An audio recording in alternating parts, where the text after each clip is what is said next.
Hello everyone, आज मैं आपको पाकिस्तान का ऐसा गांव दिखाने जा रहा हूं जिनकी अपनी हुकूमत होती है, जो अपना इलेक्शन करवाते हैं, अपनी कौमी असम्बली है इनकी, अपने इलेक्टेड मेंबर्स हैं इनके। हर साल ये बजट पेश करते हैं। 100% लिटरेसी रेट है, ये 1992 के अंदर मुकम्मल हुआ था। आज तक 40 साल गुजरने के बाद भी जीरो क्राइम रिपोर्ट हुआ है। अपना सिक्योरिटी सिस्टम है इनका।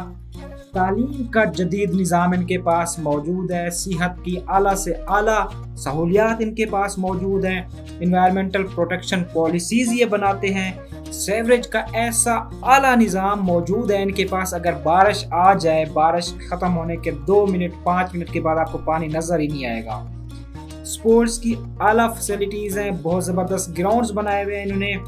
अपना इलेक्शंस करवाते हैं। एग्रीकल्चर में इतनी जिद्दत हासिल कर चुके हैं कि अपनी फूड की ज़रूरियात मुकम्मल करने के बाद ये एक्सपोर्ट भी करते हैं। एम्प्लॉयमेंट 100% है इनके गांव के अंदर, इनके मुल्क के अंदर, मैं तो कहना चाहूँगा। और इनके गांव में कभी लोड शेडिंग नहीं हुई। अगर आप इस गांव के बारे में जानना चाहते हैं तो इस वीडियो के साथ जुड़े रहिएगा, क्योंकि ऐसी वीडियो आपको और कहीं नहीं मिल सकती। आज हम जिस गांव का विजिट करने जा रहे हैं इसका नाम है टेंडो सुमरो। ये हैदराबाद सिंध से 50 किलोमीटर के फासले पर मौजूद है। सबसे पहले हम इनके सिक्योरिटी सिस्टम के ऊपर बात करते हैं। इन्होंने अपने पूरे गांव की चारों अतराफ एक मजबूत दीवार बनाई हुई है जिसकी ऊंचाई तकरीबन 12 फुट है। ये 1992 के अंदर मुकम्मल की गई थी। इसके ऊपर लागत जो आई थी वो तकरीबन 20 मिलियन रुपीस आई थी। और इनके 2 मेन गेट हैं जहां पे हर वक्त इनका सिक्योरिटी गार्ड मौजूद होता है। आप बगैर अप्रूवल या परमिशन के आप अंदर नहीं जा सकते। हम यहां पर पहुंचे तो सिक्योरिटी गार्ड ने अपने चीफ सिक्योरिटी ऑफिसर को कॉल की। उनसे अप्रूवल लेने के बाद हम अंदर जा सके। और दूसरी बात, इन्होंने अपनी दीवार के चारों अतराफ सिक्योरिटी पॉइंट्स बनाए हुए हैं जहाँ पे सिक्योरिटी गार्ड इनका बैठा होता है और वहाँ से पूरे गांव की ये प्रोटेक्शन करते हैं। इनके चीफ सिक्योरिटी ऑफिसर नाजमुद्दीन साहब हैं, वो आए, हमें रिसीव करके अंदर लेके गए। इनका सीवरेज का सिस्टम और सफाई का सिस्टम बहुत ज़बरदस्त है। एक तो इन्होंने खुली गलियां बनाई हुई हैं, दूसरा इन्होंने गलियों को जगह जगह पे ऐसे पॉइंट्स लगाए हुए हैं जहां से ये गलियों को साफ करते हैं अगर कहीं पे कचरा वगैरह फंस जाए। और साथ ही इन्होंने सीवरेज के लिए सक्शन सिस्टम बनाया हुआ है। अगर पानी कहीं पे जमा हो जाए किसी भी वजह से तो इस सिस्टम के थ्रू पानी को वहां से निकाला जाता है। इस गांव की हुकूमत ने, जिसका आगे चल के मैं आपको जिक्र करूंगा, हर चीज को बहुत अच्छे तरीके से मैनेज किया हुआ है। ये देखें, गली के अंदर जो खंबे लगे हुए हैं बिजली के, उनको नीचे से इन्होंने लकड़ी के बॉक्स के साथ कवर किया हुआ है ताकि किसी भी बच्चे को या जानवर को बिजली का करंट ना लग सके। नाजमुद्दीन साहब और बाकी जो कैबिनेट के मुअज़्ज़ज़ मेंबर्स हैं उनमें से कुछ लोगों ने हमारे लिए प्रेजेंटेशन का भी एहतमाम किया, जिसमें उन्होंने हमें प्रॉपर ब्रीफ किया कि उनका सिस्टम एक्चुअली काम कैसे करता है। अपने निज़ाम के बारे में मुकम्मल गाइडेंस दी हमें। उन्होंने हमें गाइड किया कि उनका एनुअल बजट कैसे कलेक्ट किया जाता है, एनुअल बजट की मीटिंग्स कैसे होती हैं।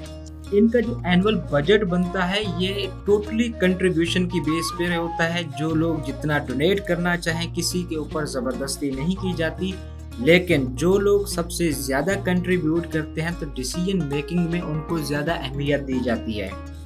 इन्होंने हमें अपने गांव के ऑब्जेक्टिव्स और एम्स से रिलेटेड हमें बताया कि सबसे टॉप के ऊपर हमने सिक्योरिटी को रखा हुआ है कि ये हमारा गांव 100% सिक्योर है। यही वजह है कि 1992 से लेकर आज तक जीरो क्राइम रिपोर्ट हुआ है। उसके बाद दूसरे नंबर पे तालीम है इनकी, फिर इनका सैनिटेशन का सिस्टम है, हेल्थ है, साफ पीने का पानी प्रोवाइड करना है पूरे गांव को, फिर सेवरेज का सिस्टम है, बिजली और गैस का सिस्टम। उसके बाद इन्होंने टेलीकम्युनिकेशन और इंटरनेट के ऊपर भी अहमियत दी हुई है। साथ ही एंड पे वोकेशनल ट्रेनिंग। यही वजह है कि इनके गाँव के अंदर 100% एम्प्लॉयमेंट रेट है, कोई बंदा इनका अनएम्प्लॉयड नहीं है। इसके बाद हम नाज़मुद्दीन साहब के साथ इनके हेड ऑफिस गए जहां से ये अपने सारे डिपार्टमेंट्स को कंट्रोल करते हैं। ये इनका हेड ऑफिस है जहां से ये एग्रीकल्चर, जॉब्स, अपनी जितनी भी मीटिंग्स होती हैं, कैलकुलेशंस होती हैं पूरे साल की, अपने इजलास वगैरह ये इस मेन ऑफिस के अंदर करते हैं।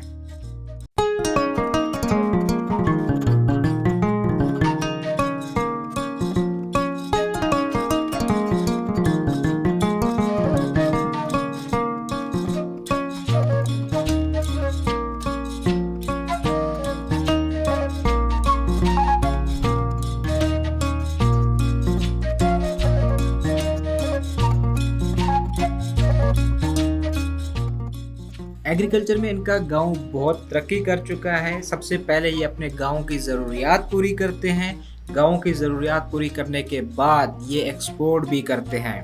सेहत की इनके पास तमाम सहूलियात मौजूद हैं। इनका कहना था कि हमने अपने गांव की एक कैबिनेट बनाई हुई है जो हेल्थ के ऊपर काम करती है और गवर्नमेंट हॉस्पिटल्स के साथ मिल के इसको इफ़ेक्टिव बनाते हैं, उनके ऊपर चेक एंड बैलेंस रखते हैं। ये वो चीज़ थी जो मुझे लगता है कि हमें पूरे पाकिस्तान के अंदर करना चाहिए ताकि सरकारी इदारे अच्छे से काम कर सके, उनके ऊपर चेक एंड बैलेंस रहे।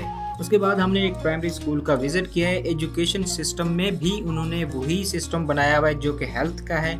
एक कैबिनेट बनाई हुई है जो कि स्कूल के स्टाफ के साथ मिलके काम करती है। एक तो उनके ऊपर चेक एंड बैलेंस भी रहता है, दूसरा अगर कोई भी जेन्युइन इशू भी आता है तो उसको मिलके रिजॉल्व भी करते हैं। स्कूल के अंदर फिल्टर्ड प्लांट है जहाँ से बच्चे पानी पीते हैं और ये प्राइमरी स्कूल की कंप्यूटर लैब है। आप खुद अंदाज़ा लगाएं, एक दूर दराज सिंध के गांव के प्राइमरी स्कूल की कंप्यूटर लैब है, तो आप इनके एजुकेशन सिस्टम को यहाँ से देख सकते हैं।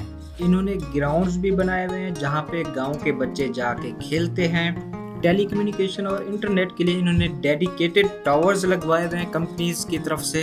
आखिर में हमने नाज़मुद्दीन साहब के साथ लंच किया। नाज़मुद्दीन साहब की मोहब्बतों का शुक्रिया हमने एक सिगरेट के कश के साथ किया।